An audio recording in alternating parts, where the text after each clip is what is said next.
Hey guys, it's Vampire Mike from Sega CD Universe. Wanted to do a quick video just talking about my experience last night at House of Hardcore. House of Hardcore is Tommy Dreamer's wrestling promotion. He goes all around the country and he uses the indie stars and some of his friends, people from Impact, all different companies, and he gets them together and does these really cool matches. And it's a pretty big fan service type of atmosphere, a little more low key, not so like crazy over the top where you can't meet the people or interact. So it's pretty cool. This is the second one I've been to. The one I went to was last night, 6/9/19 in St. James, New York, which is a little ways away, but we had a great time. So this is just going to be random story time from getting there to what happened while I was there. So this isn't necessarily just about House of Hardcore. It's also just going to be bullshit stories about me getting there. So my buddy Brian comes over. He says he's going to pick me up. We're going to go get food. We get to the food place. It's closed because it's Sunday. So that didn't work out. Then my other friend, who was supposed to pick up Joe, says, "There's no hot water in my house. I just got home from a baseball game, so I can't shower. So I'm waiting for my father to turn back on the hot water." I said, "You better take a cold shower because we got to go. Because if we don't make it, we're not going to get to meet Great Muta and get autographs." And they all knew Great Muta is one of my favorite wrestlers. I think my top wrestlers are probably not in any order: Great Muta, Vampiro, Raven, and Kenny Omega. There's some other ones that are right there, but those are the mainstays that have always been. Kenny Omega is obviously the newest to the list.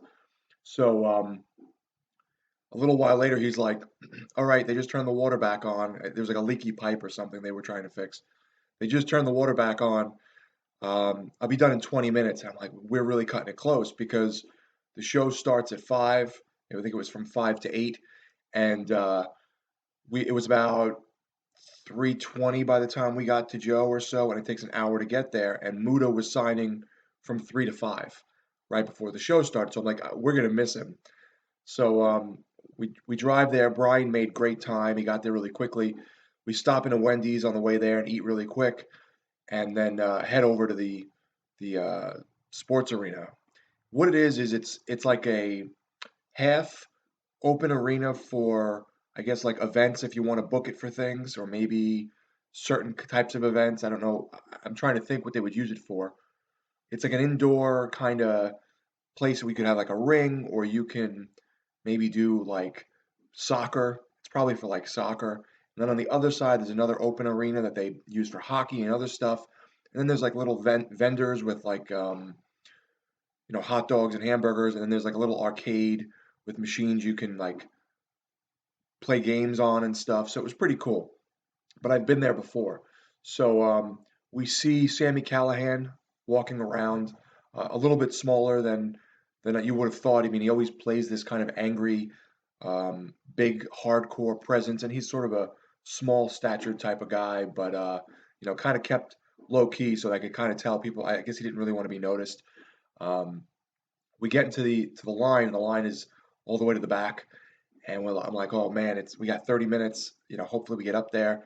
And I'm looking in, and the last time I was here, it was crowded with the crowd was bigger, but also there was more vendors, more people selling stuff. This was a little more reserved, I think, because it's on a Sunday at dinner time, at 5. So I guess it just wasn't. Maybe they didn't go all out as much. I'm not sure. Um, Anyway, I'm looking through the glass and I'm like, I don't see Great Muda. I really hope we didn't miss him, and I'm like, damn it. And my friend Brian's starting to get upset. He's like, oh man, I'm sorry.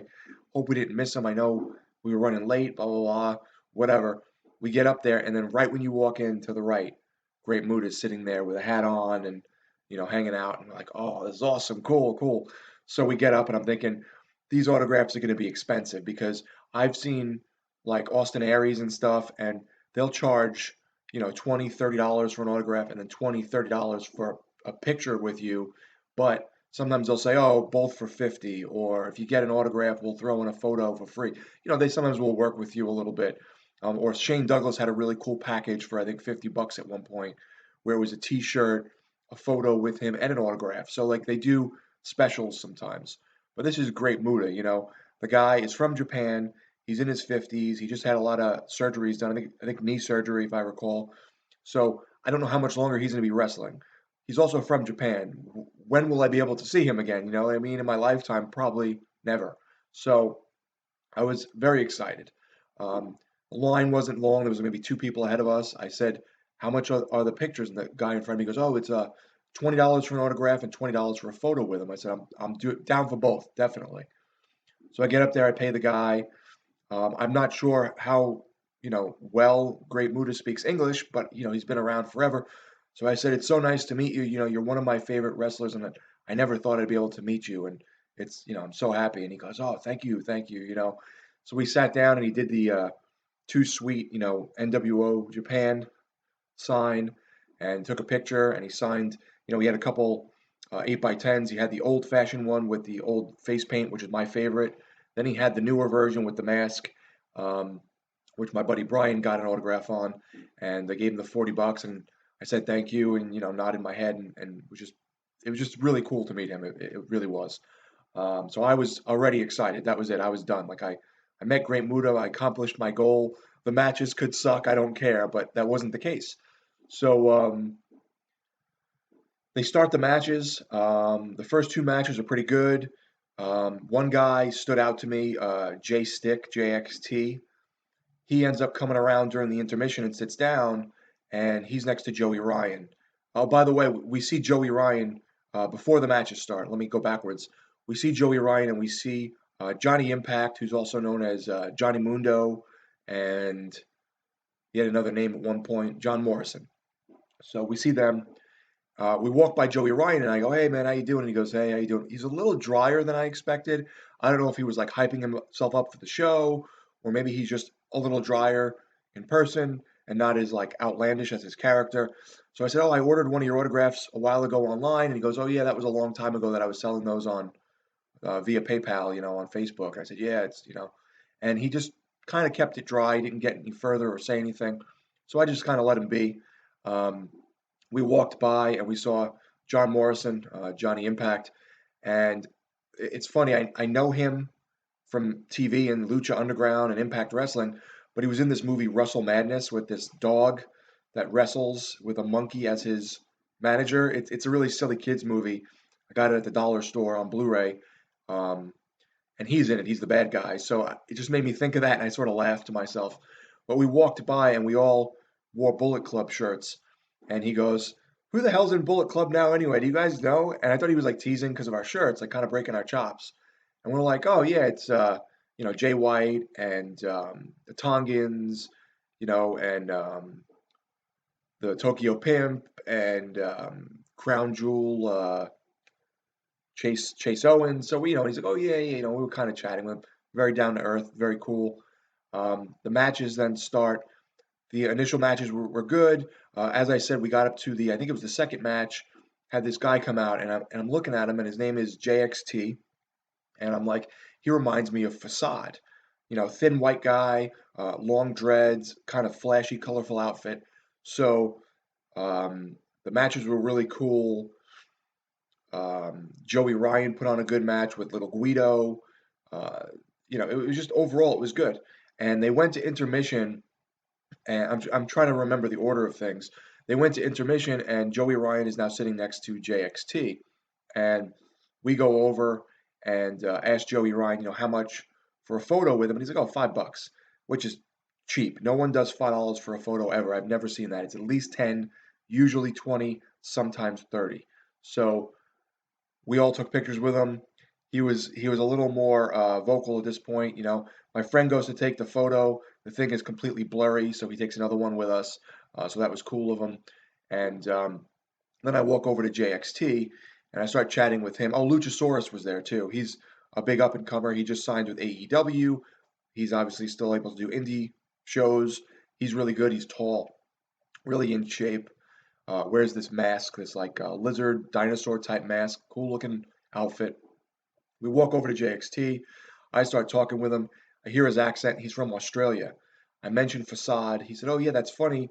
You know, um, him and I linked up on, I think he said Instagram, because we looked similar, and we have a match together.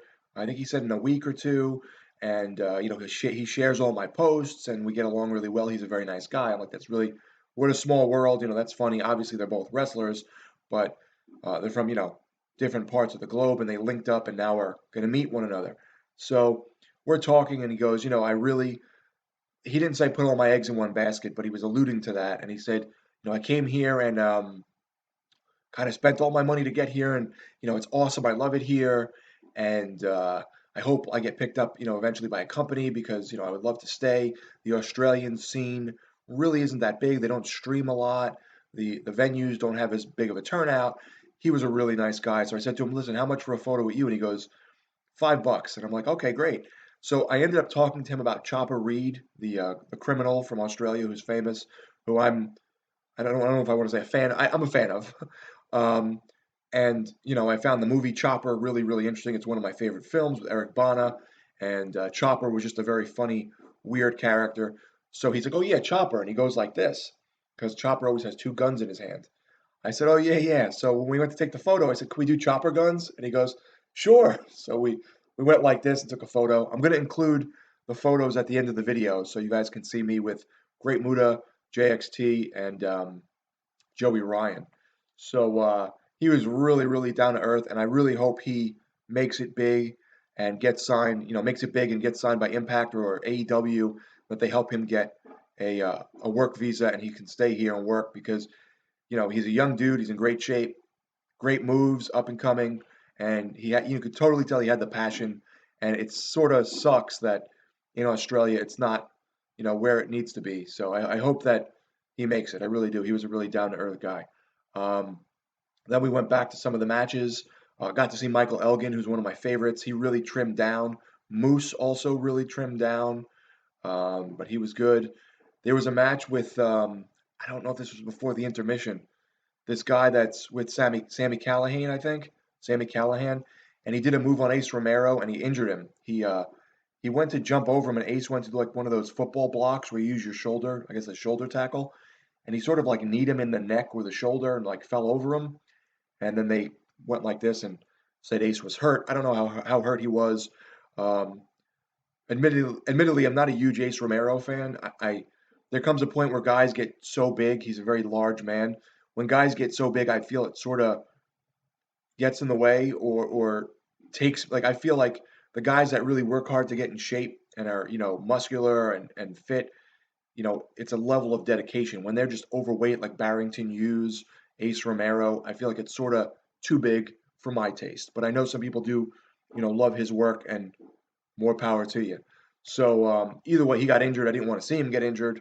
That sucked, and that match ended, I think, kind of abruptly. The final match was Johnny Impact and his wife with Moose versus Tommy Dreamer. I think it's the woman who they say is the female version of Scott Steiner. She's got like kind of big arms. She's really small, attractive, and I can't think of her name.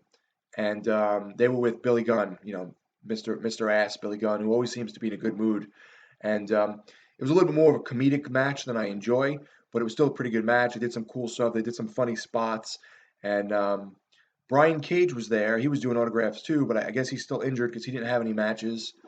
And Muda didn't have any matches. I was kind of hoping Muda at least had like a run in, or maybe he spit the mist on someone because everyone wants to see Muda spit mist in someone's face.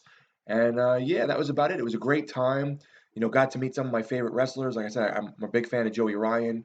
Got to meet a new up and comer, JXT. He was very down to earth and great Muda. It was awesome to meet him. I went into the bathroom during, I think it was the intermission, and I see Teddy. Oh, Teddy Hart, we met too. We got an autograph and picture with him. He was so nice. I know I've read over the years Teddy Hart used to be a little more. I can't put this really in a nice way.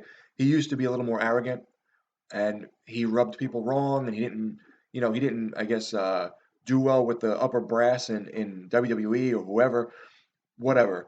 I watch him every week on MLW. I'm a big fan of him, Davey Boy Jr. and Brian Pillman Jr. I love the New Heart Foundation, and meeting him was just awesome. He was a very nice guy. So anyway, I'm walking in the like little area where the concessions are, and I see JXT before. I had spoken to him, and I said, "Hey man, great match." He's like, "Oh, thanks." And then I see Teddy Hart walking. I think this was the same time. And I go, "Hey man, I watch you every week on MLW. You're awesome." And he goes, "Thanks, man." And he shakes my hand. He goes, "How were we tonight? How was me?" And wow, I'm having a brain freeze here. Hold on. Rich Swann. I said, awesome. It was great. And it was. It was probably the best match of the night, I thought. And my buddy Brian said the same thing. Totally the best match of the night. Um, Went into the restroom and I think it was at this point, I see Luchasaurus without the makeup. And he's really tall, um, looks sort of like a California dude. But it was funny. Someone in the bathroom was like, "Hey man, great match." I'm like, "That was Luchasaurus, right?" He's like, "Yeah." The face paint was still a little bit under his neckline, and you could see it was him, even with his mask off. So that was pretty cool. And yeah, then we met Teddy Hart on the way out. This was after the show was over. And I said, "How much for a picture with you?" And they said, "Oh, $10." I said, "Okay." So I pay the $10. He picks up his cat. We go to take the picture, and somebody walks right in front of us. No regard, doesn't care. And he's like, "Oh, photo bomb." So now we're laughing. So we take another picture. Picture comes out good. Um, I say, "Thanks, it's really cool to meet you." And he goes, "Take a picture with you, take a photo." I'm like, "Oh, thanks." Just thinking, wow, he threw in something free. That's really nice. He goes, "You want me to sign it?" And I'm like, "Sure." So he signs it in pink lettering. Really cool of him. My buddy Brian goes up. They do the same thing. We had a great time. The tickets were like $30 for general admission. We just stood in the back, but you could see everything. The crowd was about maybe 150, 200 people. As I said, some of the vendors were a little more low key, but it was great to be able to get a like intimate sort of personal up close with the wrestlers and talk with them, and they were all friendly, signing autographs and selling T-shirts. So it was really cool. We get back to the house, and my buddy Brian says, "Oh yeah, I'm gonna go drop all these T-shirts off at the church one day." And I'm like, "Okay." I look through them. He's got all these awesome T-shirts that he's got from like the wrestling crates and from GameStop over the years, with like Big Van Vader, the Young Bucks, um, who else? Macho Man and Cody Rhodes. And I'm like, "Dude, you getting rid of these?" And he's like, "Yeah, they're too cartoony. I wouldn't wear this one." I'm like, "I'll take them." I took like 6 T-shirts from him. So I have these brand new, awesome T-shirts that he like never wore, of all these like wrestlers from the wrestling crates over the past, I guess, year that he's been subscribed. So it was just great. I got a bunch of free stuff, met all these awesome wrestlers, had a great time. The show was really great. They streamed it on Twitch. I'm hoping House of Hardcore does more with Twitch in the future so that they can kind of get bigger and more recognition, and that these indie guys that they did have during the show can keep moving up. So had a great time. Thank you, Tommy Dreamer, House of Hardcore, and all the awesome wrestlers I met that made the night. That was it. So I wanted to tell you guys, if you do see House of Hardcore in your area, check it out. It was really awesome. Thanks guys for watching. It's Vampire Mike from Sega CD Universe. Be good.